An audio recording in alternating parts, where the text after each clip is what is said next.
Have you ever felt like you're always one step behind in a world where others seem to control the room without even trying? Maybe you've been in a conversation where someone twisted your words with a smile or made you doubt your instincts without raising their voice. It's not luck, it's not charm, it's strategy. Most people react.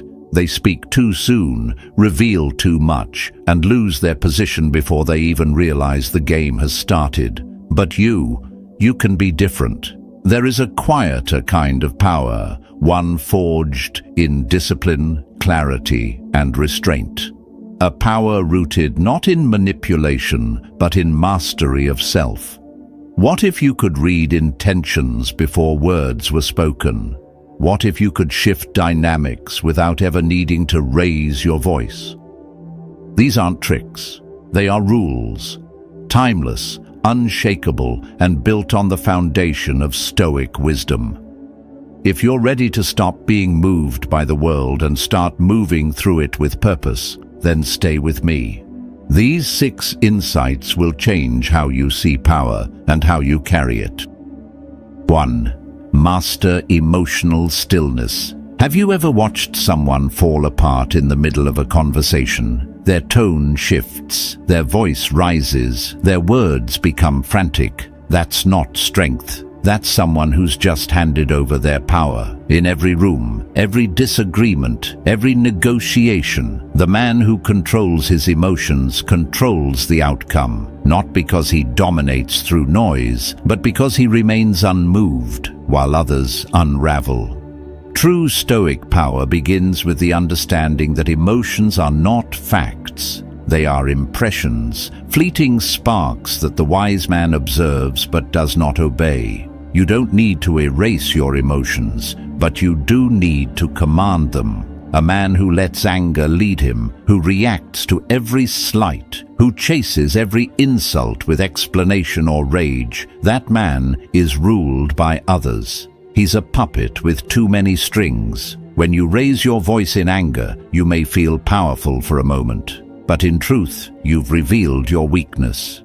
You've shown that someone else controls your inner state. That's not Stoic mastery, that's surrender. Emotional reactions are predictable, and what is predictable is vulnerable. The moment someone knows they can upset you, provoke you, steer you, they own you. They don't need to defeat you. You'll do it yourself. Think back. When was the last time you were pulled into an argument? Maybe someone insulted you, questioned your worth, or mocked your effort. And without hesitation, you answered. Maybe you raised your voice. Maybe you sent a sharp reply. Did it bring peace? No. You were pulled from your position and thrown into their frame. You stopped acting from principle and started reacting to provocation. That is how most people lose, not in public, but within. The Stoic, however, waits. He watches. He sees insult as a test and anger as a trap. He knows that silence can reveal more power than shouting ever could. Imagine standing in front of someone trying to provoke you, and your pulse remains calm. You say little, you smile slightly, you don't chase their chaos, you let them burn out while you remain unshaken. That is what true control looks like. Some will tell you that showing emotion makes you human, that it builds connection, and yes, it does, if you control when and how to reveal it. But when you bleed your feelings out every time someone pushes you, you become readable. And what is readable is controllable. A man who can be easily read is a man who can be easily played. In a Stoic life, emotional restraint isn't about being cold. It's about preserving your center.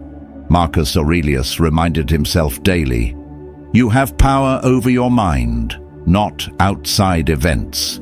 That's not a poetic line, that's a strategy. The world will pull, push, provoke, challenge. People will insult you, test you, misunderstand you. And every time they do, you face a choice. Do I respond from impulse or from inner discipline? The man who can pause before he speaks holds more power than the one who dominates with volume. Imagine someone insults you in front of a crowd. Everyone expects you to retaliate, but you stay silent. You look at them calmly, maybe you nod, maybe you walk away. The silence echoes longer than any words could. They expected to pull you into their arena. Instead, they find themselves standing alone, in confusion. This is how you shift power without force. You set the frame, and the frame is everything. If you're always reacting, then someone else is setting the terms. They decide what matters. They decide what gets your attention. But when you hold your emotions in check, when you remain composed, you define the environment. You determine what's important and what's not. And most of all, you determine who controls the moment. Here's a hard truth. Most people are slaves to emotional reflex.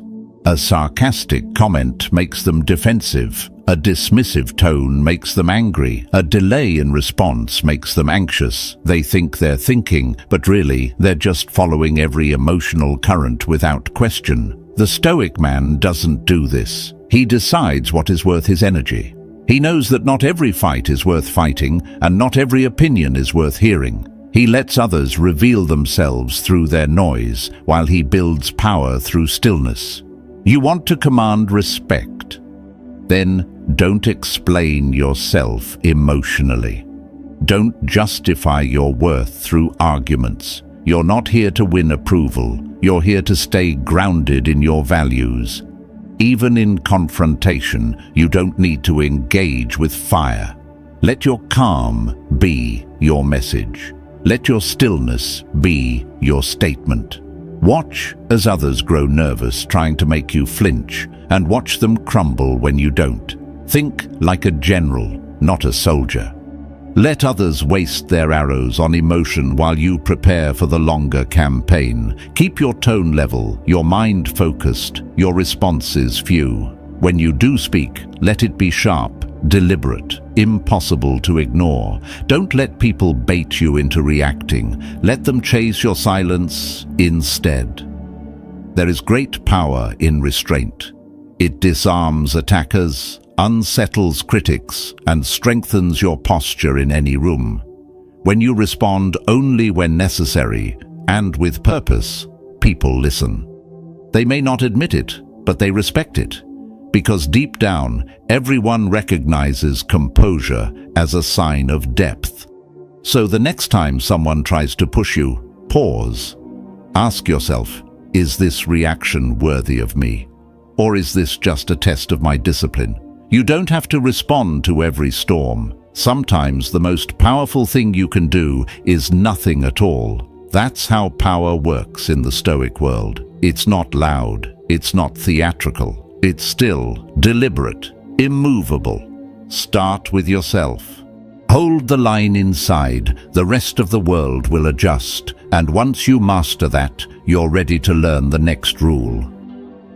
2. Let silence lead. In a world where everyone rushes to speak, silence becomes the rarest and most powerful signal of strength. People mistake noise for influence, but the Stoic knows better. True power isn't in the volume of your voice, but in the weight of your presence. When you are silent, you are not empty. You are listening, watching, measuring. And while others rush to prove themselves, you conserve your energy like a blade kept sharp in its sheath. Look around and you'll see it. Most people are terrified of silence. They scramble to fill it, to avoid discomfort, to escape the space where things feel uncertain. But that uncertainty is where you begin to win. When you stay quiet, others project. They start guessing what you're thinking. They interpret your stillness as judgment or wisdom or indifference. And the more they guess, the more they reveal. Not because you demanded it, but because they couldn't sit with the silence you created. This is where the Stoic finds his leverage. He doesn't interrupt. He doesn't speak to chase approval or defend his ego. He observes. He lets the noise of others show him what they fear, what they want, what they're trying to hide. And when the moment comes to speak, his words strike with clarity because they are few and deliberate. There's a story of a Roman general who once sat through a council meeting without saying a word. His enemies mistook it for weakness. But when he finally spoke, his single sentence ended the argument, shifted the direction of the campaign, and won him the loyalty of the room. That's not storytelling, that's strategy. The Stoic doesn't speak to fill space. He speaks to create impact. And every silence before the word makes that word more powerful. Silence also tests the soul. Can you sit across from someone and say nothing while holding their gaze? Can you let the discomfort build without rushing to fix it? Most people can't. They start rambling, over-explaining, revealing details they didn't plan to. They confess, they soften, they negotiate with themselves just to escape the pressure. And all you did was wait. All you did was hold the line. In a negotiation, the man who speaks least often wins. Not because he's hiding, but because he's anchoring. He allows the other person to rush, to reveal, to offer more than they needed to. And then he speaks with simplicity, cutting straight through to the truth. That restraint is power. That discipline is persuasion. Outside of high-pressure moments, silence still works its magic. In a business meeting, holding a pause after a question shows you are not eager to please. In an interview, allowing a moment of quiet signals confidence, not confusion. And in everyday conversation, a man who speaks less is valued more. Why? Because people sense that he is not grasping, he is not trying to be liked. He does not need to prove himself. This is what makes silence sacred. It is a reflection of inner sufficiency. When you don't need to respond to everything, when you don't flinch at every comment, people feel it. They start treating you differently. They lean in when you speak. They wait for your opinion. They watch your reactions. And when they get none, they start questioning their own. The Stoics taught that control begins within. And silence is one of the purest signs of that control. It's not passive, it's not weak, it's a position, a tactic, a discipline. It says, I know who I am, I know what matters, and I don't need to perform for your understanding. And here's the deeper truth. When you're always talking, you become ordinary, predictable, accessible. But when you speak with restraint, you become rare. And in this world, rarity commands respect.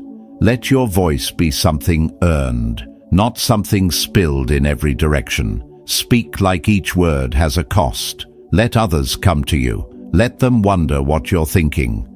Let them work for your perspective, because what is scarce becomes valuable. Silence creates contrast. It gives shape to your words, meaning to your presence. Without it, your speech becomes noise, but with it, even a single phrase can shift the entire room. The goal is not to be mute, it is to be measured, to understand that timing matters as much as content. And when you finally speak, after holding your silence like a blade unsheathed at just the right moment, the effect is unforgettable. So, train yourself. Learn to be still in a room that craves sound. Let others stumble over their need to be understood. Let them fill the air while you stand firm in your presence. And when you do speak, make every word count like it was chosen in battle. This is not just conversation, it is strategy, it is composure, it is dominance through stillness. Master silence, and you no longer need to convince. You command. And from that position of calm strength, you're ready to learn the next rule. 3. Be strategically misunderstood. There is a kind of strength that doesn't announce itself. It doesn't need to. It watches in silence, lets others speak, lets others guess, and quietly controls the entire field from the shadows. This is the art of psychological misdirection, a Stoic weapon of perception and restraint. It's not deception, it's discipline. The discipline to remain unreadable, to hold back just enough truth that others fill in the rest on their own. And in that space between what they think they know and what is real, you take control. Most people walk through life as open books. What they feel is written on their face. What they believe is broadcast in every word. Their strength, their insecurities, their thoughts, all laid bare. There's honesty in that, yes, but also exposure, predictability, and anything predictable can be outmaneuvered. The Stoic understands that power doesn't always lie in what is shown. It often lies in what is held back. You don't need to impress anyone. You don't need to prove anything. You need only to remain composed while others reveal themselves. Let them misjudge you. Let them assume you're slower, softer, less prepared. Let them think you're disinterested or uninformed. That illusion becomes your cover. It lowers their defenses. They relax. They speak more freely. And in that comfort, they slip. They speak carelessly. They show you who they really are. Not because you forced them to, but because you allowed them to believe they were in control. Meanwhile, you're watching, listening, remembering, and when it matters most, you move. There's a Roman wisdom in this, the kind of subtlety Marcus Aurelius alluded to when he wrote, "The best revenge is to be unlike him who performed the injury." In other words, do not mirror the aggression, do not respond in kind, do not show your full hand. Instead, remain still. Let them think the game is theirs. And when the moment is right, reveal the sharpness they never saw coming. This strategy isn't about being someone else. It's about understanding when and how to show parts of yourself, and when to keep the rest concealed. You might downplay your knowledge in a conversation, not out of false humility, but to see who overstates theirs. You might let someone believe they've outsmarted you, just to watch how their overconfidence exposes the flaws in their thinking. You might agree publicly, only to reserve your true conclusions until you've gathered enough to act decisively. All of this is misdirection, but done with purpose, not deceit. The average person plays life in straight lines. What they say is what they mean. What they feel is what they show. But you are not average. You are deliberate. Where others move fast, you pause. Where they respond with emotion, you remain centered. You give just enough to keep them guessing, never enough to be fully known. Because when you are fully known, you are vulnerable, and when you are misunderstood by your own design, you are untouchable. Think of the quiet man in a room full of talkers. He nods, he listens. People speak freely around him because he gives nothing away. They mistake his calm for passivity. But what they don't see is the calculation. Every word, every gesture, every glance is noted, stored, measured, and when the time comes, he speaks, clearly, concisely, and the entire room turns. Not because he was loud, but because he was precise. Even in moments of confrontation, this tactic holds. When someone pushes you, insults you, tries to provoke a reaction, you give them none. Instead of resistance, you give them a nod. Not of agreement, but of indifference. That silence, that stillness unsettles them. They expect defiance. Instead, they meet composure. And it's in that moment they begin to doubt themselves. That doubt slows them down. That hesitation gives you space. And that space is all you need. The best kind of misdirection is not about pretending to be someone you're not. It's about withholding just enough so people walk themselves into the wrong conclusions. And when they realize it, it's too late. You've already positioned yourself where you need to be. It's not manipulation, it's mastery of impression. And in a world that rewards noise and speed, your restraint becomes your leverage. The Stoic doesn't show his strength until the moment demands it. He is willing to be overlooked, underestimated, even dismissed, because he knows the moment of revelation is coming. And when it comes, it strikes harder, because no one saw it coming. You don't need to dominate every conversation. You don't need to chase recognition. You need only to remain patient, purposeful, and perfectly unreadable until it matters. So learn to let others reveal themselves. Let them talk. Let them assume. Let them think they've figured you out.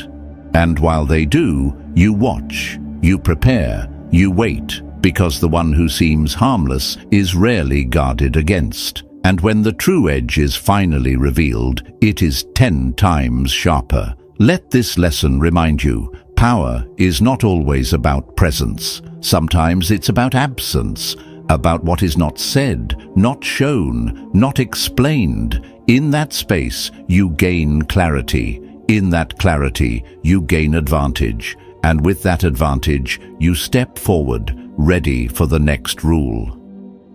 4. Turn absence into strength. What is seen too often loses its weight. What is always available begins to feel ordinary, and in a world obsessed with presence, the rare man becomes unforgettable.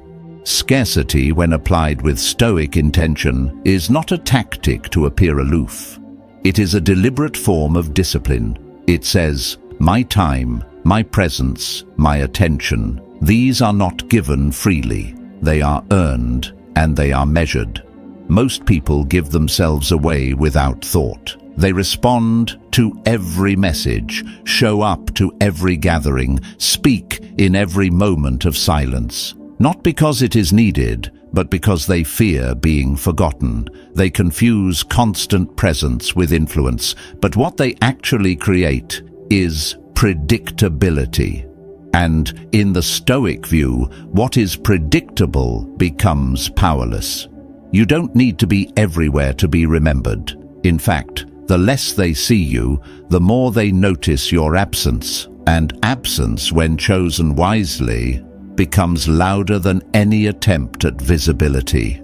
It forces others to wonder, to think, to ask questions they would never bother asking if you were always around. That mystery becomes your advantage. The less information you provide, the more others project value onto you. Not because you claimed it, but because you withheld just enough to make them fill in the gaps.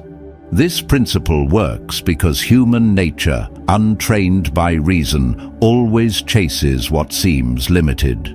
When you become selective with your energy, when you stop explaining every decision or responding to every invitation, you signal something subtle but powerful, that your life is governed by priorities, not by demands. Take the example of a man who speaks rarely in meetings. While others rush to contribute and be seen, he waits, he listens, and when he finally speaks, the room quiets. Not because he demanded attention, but because he earned it through silence and timing. His presence feels weighted, not scattered. And his opinion feels valuable, not repetitive. That is the effect of scarcity. It's not about absence for the sake of mystery. It's about aligning your presence with your purpose. Epictetus reminds us, if you want to improve, be content to be thought foolish and stupid. Why? Because it means you've stopped trying to be seen by everyone. You've withdrawn from the need for constant validation, and that withdrawal, done with clarity, makes your presence sacred. Scarcity also teaches others how to treat you. If your time is always available, people treat it as if it's worth nothing. They cancel, delay, overstep because you've taught them there is no cost. But when you set clear limits, when you pause before replying, when you reserve your energy for what matters, people adapt. They come prepared. They listen more closely. They measure their words because they know yours are not given lightly. This applies even to conversation. A man who speaks with restraint forces others to lean in. His words are not forgotten because they are not wasted. He becomes someone whose silence carries meaning and whose speech carries weight. That is scarcity in motion, a kind of presence that speaks more through what is withheld than what is expressed. Consider this. Elite circles are built on this same principle. Not everyone is allowed in. Not everything is explained. The rules are unspoken, the doors are guarded, and the silence surrounding them speaks louder than any advertisement. It's not about arrogance, it's about preserving the value of what is rare. Apply this to your own life. Pull back from the noise. You don't need to post everything. You don't need to be reachable at all hours. You don't need to explain why you disappeared. Disappear and let your silence do the speaking. Reappear when it matters and let your presence feel like an event, not a routine. This isn't about playing games. It's about training others to see you as someone whose time is sacred, whose focus is not scattered, and whose attention is not for sale. When people see that you move on your own schedule, that you are not begging to be included, they begin to respect the force that drives you. They stop assuming access and start earning it. And most importantly, you begin to protect your own energy. You stop running toward every opportunity to be seen and start walking with intention toward what aligns with your higher standard. You don't dilute your presence, you refine it. Let others rush to be everywhere. Let them exhaust themselves chasing attention. You stay silent, stay measured, and when you move, move with clarity. Because in a world full of noise and exposure, the man who is rare becomes revered. Let this remind you, you don't need to be seen by everyone. You need only to be remembered by the right ones.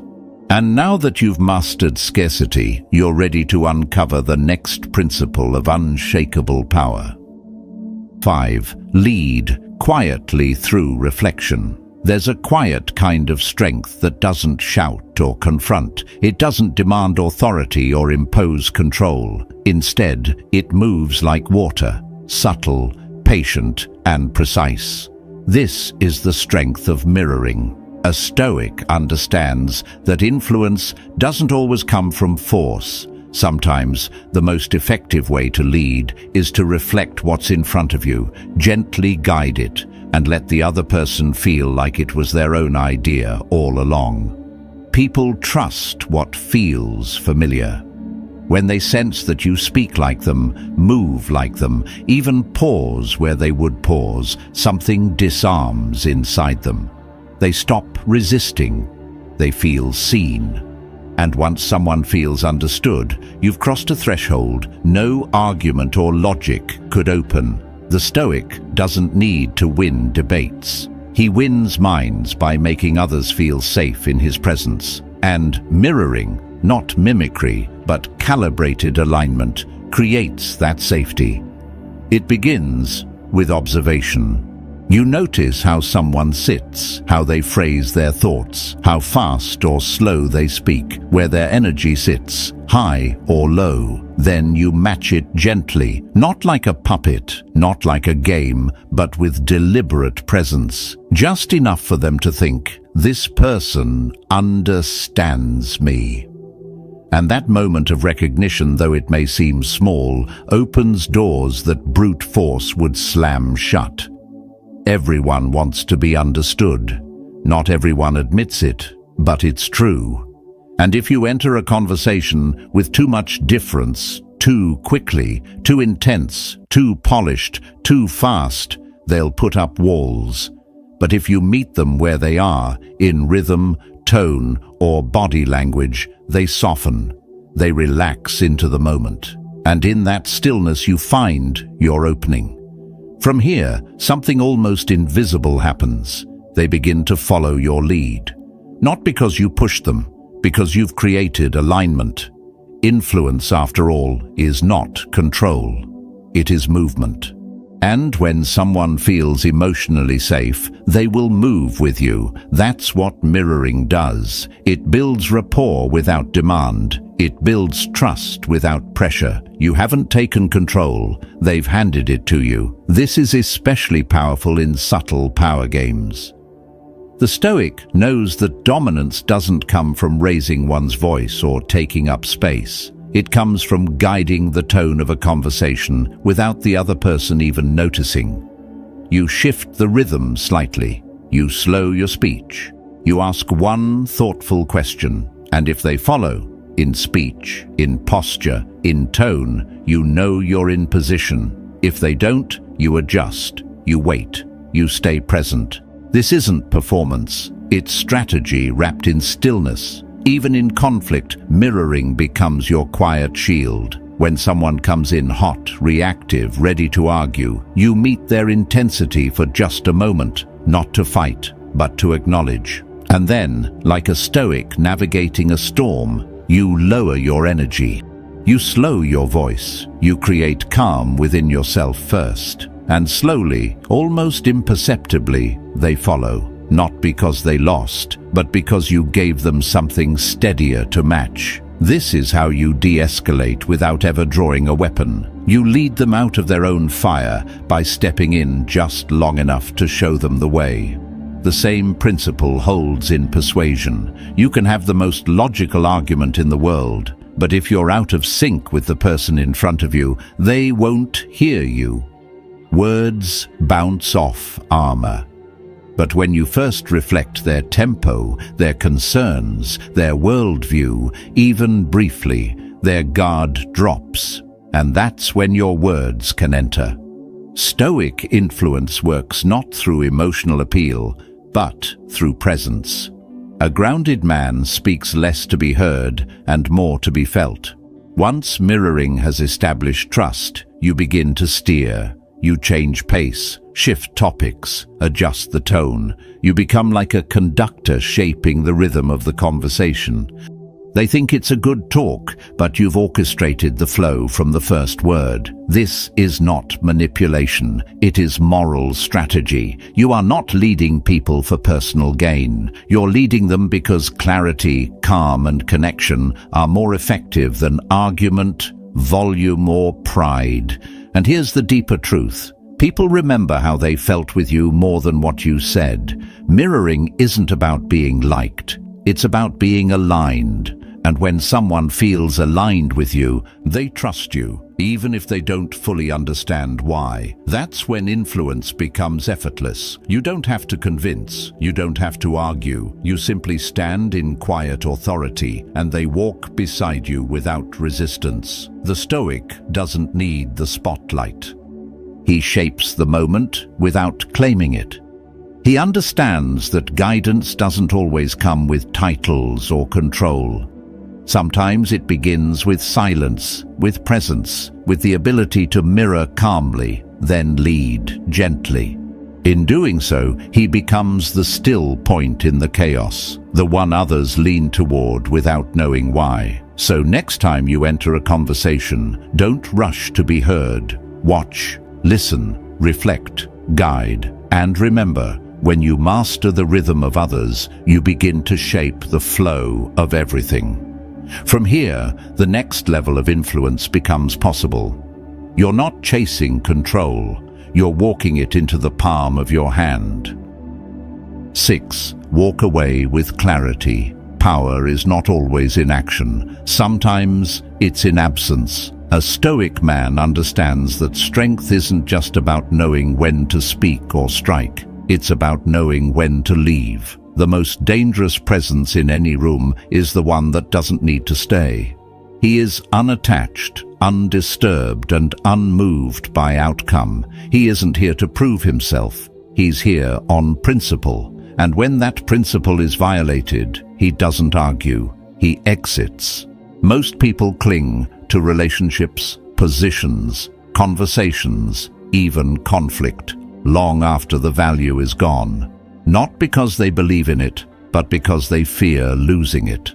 And fear keeps them locked in cycles of compromise, mistaking suffering for loyalty. They endure what they should walk away from. They tolerate what they would never advise others to accept. That's not resilience. That's quiet desperation dressed as patience. But the man with a plan, the man who has trained his mind and clarified his values, he knows the power of walking away. He doesn't make a scene. He doesn't burn bridges. He simply removes himself with such clarity that the silence left behind speaks louder than any argument ever could. His absence creates pressure. His withdrawal forces reflection. It leaves others questioning their position, not his. This is not about being cold. It's about being clear. You've already set the terms. You know what aligns with your direction and what doesn't. So when something violates that, you don't plead and you don't explain. You depart. That is the highest form of discipline. To leave, not from emotion, but from reason. Whether it's a conversation that has turned fruitless, a deal that wastes your time, or a connection that drains your peace, you don't try to fix everything. You assess, you decide, you exit. Not out of bitterness, but out of self-respect. You've already done the work of deciding what you will accept, and because of that, you never feel trapped. This clarity makes you unpredictable, not erratic, but unconstrained. People can sense when you don't need them, and in that moment, everything shifts. In business, your terms become stronger. In relationships, your presence commands respect. In every social setting, you move with quiet authority. Why? Because you are not ruled by the fear of exclusion. You've built your life in such a way that no external attachment controls your inner state. Even in argument, the wise man knows. Sometimes the most powerful response is silence, followed by departure. Let them raise their voice. Let them spin the story. You walk away and let the emptiness do the speaking. And later, when they replay the moment, wondering why you didn't stay and fight, that silence becomes your echo. That absence becomes your imprint.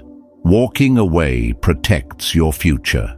It protects your time, your clarity, your energy. It shields you from bitterness because you left before you were drained. You turned the page when the story no longer served your growth. And that is what people notice, even if they never say it. They recognize the man who isn't desperate, who doesn't cling, who isn't afraid to walk away. And when they know you can leave, they begin to treat your presence with reverence. That is the quiet power of the exit.